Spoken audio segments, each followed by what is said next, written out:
आज 2 ऑक्सीजन बाहर से नया टंकी लगाया गया हुआ है। अब देखें जी मेरे आंखों के सामने गया है 2 टंकी। वो झूठ का ऐसे ऐसे कर रहे थे, बाद में बोला गया कि ऑक्सीजन ला के लगाया जाए। इन्होंने कहीं से व्यवस्था करके आधा लीटर की तरफ ऑक्सीजन लाए, लेकिन जब उस टंकी को देखा गया पानी में डाल के कि इसके बुलबुला छूट रहा है कि नहीं, ऑक्सीजन है कि नहीं, उसमें कुछ नहीं था। ऑक्सीजन था ही नहीं, कुछ लगा नहीं, इसलिए वो 2-3 बार आंख भी खोला, बच्चे ने चिल्लाया भी, कुछ नहीं कर पाए लोग। जब दरवाज़ा बंद कर लिया ये लोग, अंदर से पब्लिक का मूवमेंट खराब था, पब्लिक तो बखला जाएगा ही, जिसके साथ नुकसान होगा। पब्लिक जब इनको बाहर निकाला तो सीधे बोले कि मेरे पास कोई व्यवस्था नहीं है, बाहर लेके जाइए। सुनने में आया कि पदाधिकारी लोग जांच करने आ रहे हैं, तो आज 2 ऑक्सीजन बाहर से लाया गया हुआ है। लेकिन जिस दिन हम लोग घटनास्थल पे आए तो उस दिन ऑक्सीजन टंकी में ही था ही नहीं, ऑक्सीजन उपलब्ध था ही नहीं, इसलिए ऑक्सीजन के चलते रोशन कुमार की डेथ हो गई।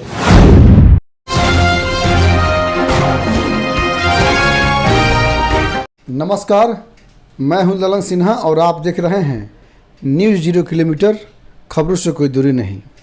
अभी हम मौजूद हैं घोड़ास्थान PHC के गेट पे।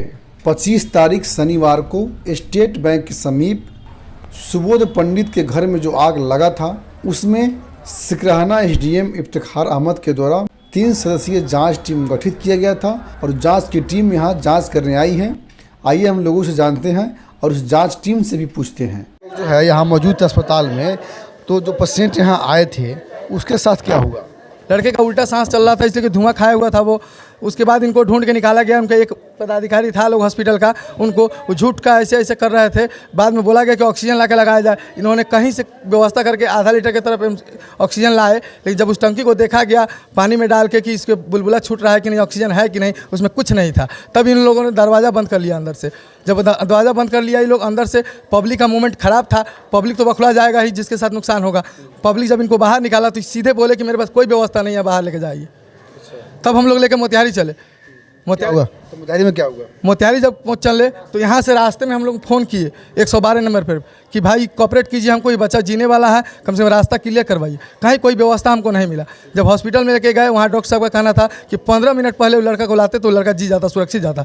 लेकिन 15 मिनट पहले डेथ करने का मतलब, हम लोग भरौलिया के नज़दीक थे, उस बच्चा डेथ कर चुका था। तो यहाँ तो राम नरेश जी के डॉक्टर यहाँ मौजूद थे।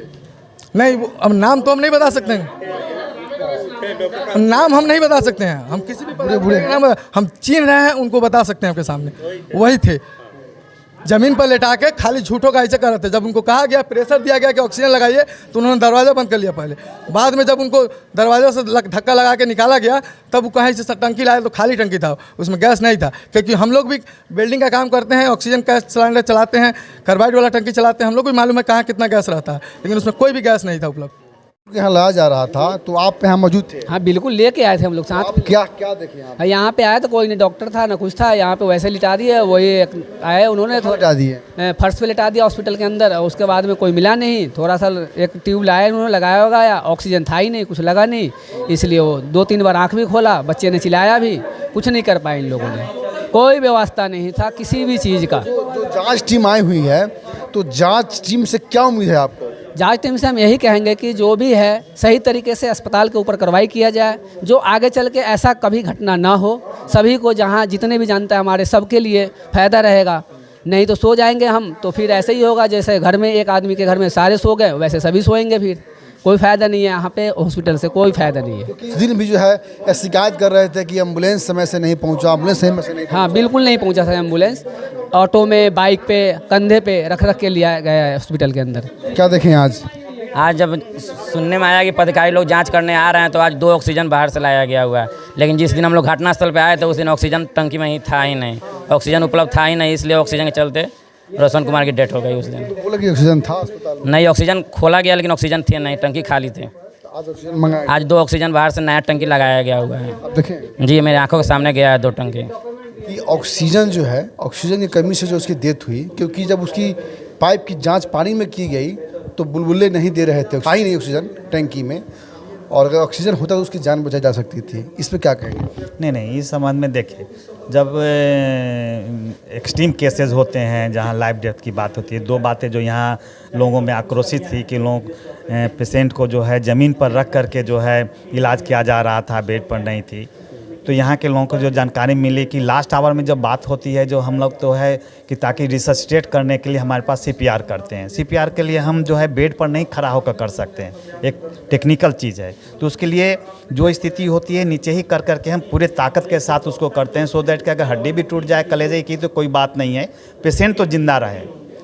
तो नीचे हार्ट को पंच करने के लिए, हाँ, हार्ट को पंप करने के लिए जिसको CPR करते हैं, कार्डियोपल्मोनरी रिससिटेशन करते हैं। रिससिटेशन का मतलब ही है कि अब लास्ट मोमेंट में है तो उसको तो किसी तरह से जिंदा रखेंगे। इन्फेक्शन तो बाद में है, इन्फेक्शन को हम कंट्रोल तो बाद में कर सकते हैं, इंसान पहले जिंदा तो रहे। तो नीचे रखने के लिए ये लोग बोले कि हार्ड जगह पर ही बैठ करके जितनी ताकत होती है उतनी ताकत से हम लोग करते हैं, जो कि बेड पर नहीं किया जा सकता है कि कुछ भी % को अगर हम बचा लिए तो बचा लिए, चूँकि तो लास्ट आवर का है। एक तो ये बात थी, और इन्होंने फुटेज भी दिखाया है कि जो ऑक्सीजन कंसनट्रेटर है, एक ऑक्सीजन कंसनट्रेटर ये है कि कभी इसमें ऑक्सीजन ख़त्म नहीं होती है, इन्वायरमेंट के ऑक्सीजन को हम लोग लगाते हैं। तो वहाँ पर रखा हुआ है, उसमें लगा दिखा रहे हैं कि उसमें से तो दिया जा रहा था ऑक्सीजन। सर ये भी बात सामने आ रही है कि अस्पताल में एम्बुलेंस की व्यवस्था नहीं थी। मात्र इतने बड़े प्रखंड में एक ही एम्बुलेंस है इस अस्पताल के अंदर। अगर एम्बुलेंस समय से पहुंच गई होती तो भी जो है कई लोग जो है बच जाते। हाँ, ये छोटी मोटी तो व्यवस्था है, लेकिन अब ये तो जो भी हम लोग को व्यवस्था दी जाती है उससे अंदर ही हम लोग मैक्सिमम से मैक्सिमम जो है हम लोग जो है बेनिफिट देने की कोशिश करते हैं। उसके तहत जो एक एम्बुलेंस यहाँ थी, जैसा कि यहाँ से जानकारी मिली या आप लोगों को भी जानकारी होगी कि उस एम्बुलेंस से एक पेशेंट को वहाँ से जो है ट्रांसफ़र भी किया गया था जो यहाँ उपलब्ध थी। अब उस समय एकाएक इतनी घटनाएँ हुई, उसमें और एम्बुलेंस की ज़रूरत पड़ती तो कुछ टाइम तो ज़रूर लगेगा। जैसे एक ढाका से भी बाद में आया, बनकटवा से आया एम्बुलेंस, एक आई यहाँ से, फिर कुछ लोकल व्यवस्था हुआ, लेकिन जो यहाँ उपलब्ध दी गई थी उससे तो एक पेशेंट को ट्रांसफ़र किया गया था, जैसा कि आप लोगों ने भी बतलाया है। अग्निशामक जो है सर छोटी गाड़ी यहाँ पे है, जबकि इतना बड़ा प्रखंड है, ये अंचल है, और अगर बड़ी गाड़ी सर होती तो आग पे काबू जल्दी पाई जा सकती थी। तो उस संबंध में सर क्या सोचते हैं आप? देखिए, आवश्यकता अनुसार हम लोग इस संबंध में लिख रहे हैं लोग कि बड़ी एक एम्बुलेंस गाड़ी रहे थाना में, लेकिन जो भी छोटी एम्बुलेंस थी वो भी प्रभावित तरीके से उसने अग्निशामक दमकल जो है एक थाना में है ही, और वो त्वरित गति से सबसे पहले वही पहुंचा और उसी ने आग पे काबू पाया, कोशिश किया, फिर और उसको आग की भयावहता बड़ी न बढ़े इसके लिए अनुमंडल से भी दमकल तब तक आ गई थी और उसने भी पार पाया। स्थानीय लोगों की जो मदद है वो भी इम्पोर्टेंट होता है। स्थानीय लोग तो सर हेल्प कर रहे थे, मगर लाइन कट गई थी ताकि आस पड़ोस के जो मोटर चलते हैं घर में उससे भी काम हम लोग कर सकते थे, मगर लाइट कटी हुई थी। हाँ, बिल्कुल बिल्कुल, सबके सहयोग से ही। आपदा तो ऐसी होती है कि उसकी भयावहता की स्थिति में सब कोई असहाय हो जाता है, फिर भी सबकी इसमें शांतिपूर्ण रूप से एकदम कोऑर्डिनेशन की ज़रूरत होती है और मिलजुल करके उसको पार पाने की ज़रूरत होती है। ये तो आपदा ही था भयंकर। तो सर ये मतलब माना जाए कि जो है नेक्स्ट टाइम तक जो है अग्निशामक की व्यवस्था हो जाएगी बड़ी गाड़ी? बड़ी दमकल की व्यवस्था के लिए हम लोग लिख रहे हैं, प्रयास कर रहे हैं कि एक बड़ी दमकल भी साथ में रहे छोटी दमकल के साथ। हाँ जी, रुकिए, जाने से पहले मेरे चैनल को लाइक करें, सब्सक्राइब करें और बेल आइकन जरूर दबाएं ताकि कोई भी मेरा न्यूज़ सबसे पहले आप तक पहुंचता रहे। धन्यवाद।